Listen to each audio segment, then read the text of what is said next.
শুধু শহরের সৌন্দর্যায়ন করলেই হবে না, সেই সৌন্দর্য সংরক্ষণে সাধারণ নাগরিকদেরও সমানভাবে দায়িত্বশীল হতে হবে।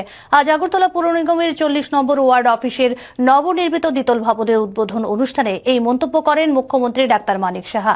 তিনি জানান, ভবনটির নির্মাণে ব্যয় হয়েছে প্রায় 88 লক্ষ টাকা।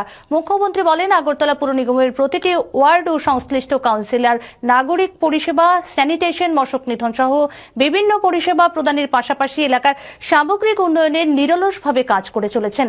সাধারণ মানুষের উদ্দেশ্যে তিনি বলেন, শহরকে পরিচ্ছন্ন ও সুন্দর রাখতে প্রত্যেক নাগরিককে সচেতন ও দায়িত্বশীল হতে হবে।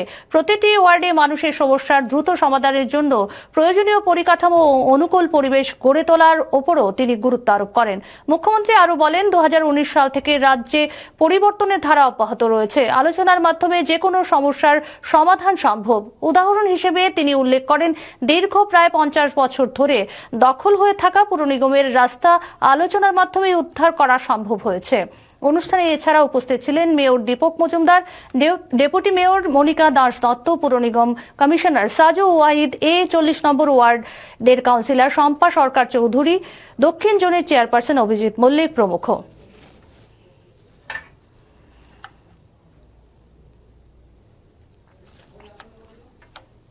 আর প্রতিদিন চলছে এরকম, মানে কোনো জায়গায় কিন্তু বসেনি আমরা। আমাদের সরকার যেভাবে মাননীয় প্রধানমন্ত্রীজি বলছেন যে ইনফ্রাস্ট্রাকচার আমাদের ডেভেলপ করতে হবে, 24টি পুকুর, লেক ইত্যাদি আমরা করলাম, জলাশয় প্রায় এর জন্য 137 করোড়ের উপরে, অর্থাৎ 137 করোড় 10 লক্ষ টাকার মতো এর মধ্যে খরচ হয়েছে।